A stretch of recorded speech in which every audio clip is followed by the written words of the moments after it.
मैं एक 21 साल की महिला हूँ। मैं सिख परिवार से ताल्लुक रखती हूँ। मेरी फैमिली बहुत ज़्यादा मॉडर्न है। मुझे अपने परिवार से बहुत प्यार मिला है। बिल्कुल यही उम्मीद मैंने अपने पति से भी की थी, लेकिन ऐसा कुछ नहीं हुआ। ऐसा इसलिए क्योंकि मेरी शादी एक ऐसे लड़के के साथ हुई, जिससे रिश्ता तोड़ने के लिए मुझे न जाने क्या क्या सहना पड़ा। ये बात उस समय की है, जब मैं केवल 19 साल की थी। मैं हमेशा से विदेश जाना चाहती थी। ऐसे में मेरे परिवार ने मेरी शादी थाईलैंड में काम करने वाले एक केमिकल इंजीनियर के साथ पक्की कर दी थी। अपनी शादी को लेकर मैं काफी ज्यादा एक्साइटेड थी। मेरे लिए ये किसी सपने के सच होने जैसा था।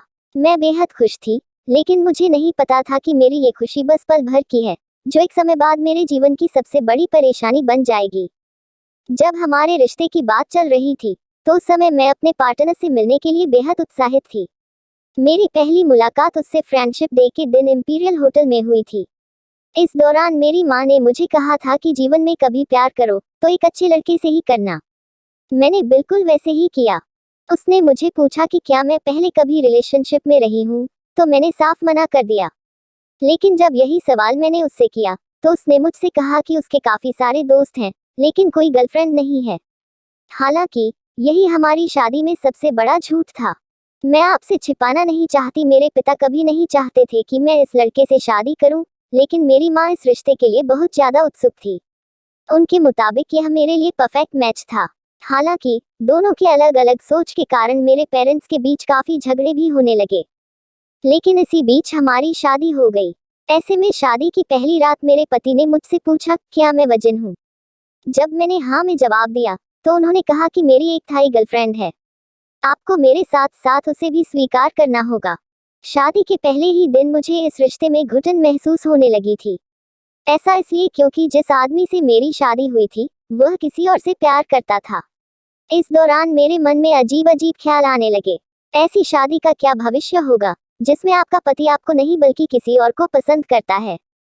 उसकी इस बात को सुनकर मैं पूरी तरह हैरान रह गई थी।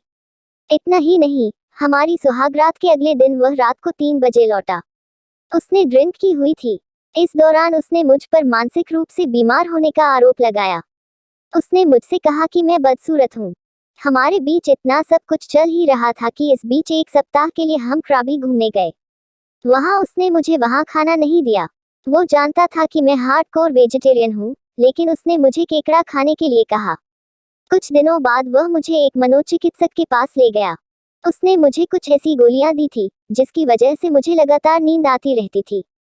उसके साथ मैं अजीब सा महसूस कर रही थी। उसके बाद भी मैंने हमेशा उससे दोस्ती करने की कोशिश की।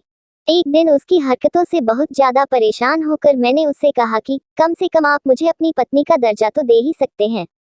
लेकिन उसने साफ कह दिया कि वह कभी नहीं बदलेगा। इतने सबसे से भी उसका मन नहीं भरा, तो उसने मुझे गाली देना और पीटना शुरू कर दिया था। एक दिन मेरी सास ने उससे कहा कि मुझे वापस इंडिया भेज दो। मैं वापस अपने देश आ गई, लेकिन इस दौरान भी मेरे मन में यही उम्मीद थी कि शायद मेरी अनुपस्थिति में उसे मेरी अहमियत समझ आए।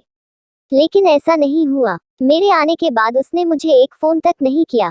शादी में 2 साल तक रहने के बाद मैंने पिछले साल जनवरी में उससे अलग होने का फैसला किया।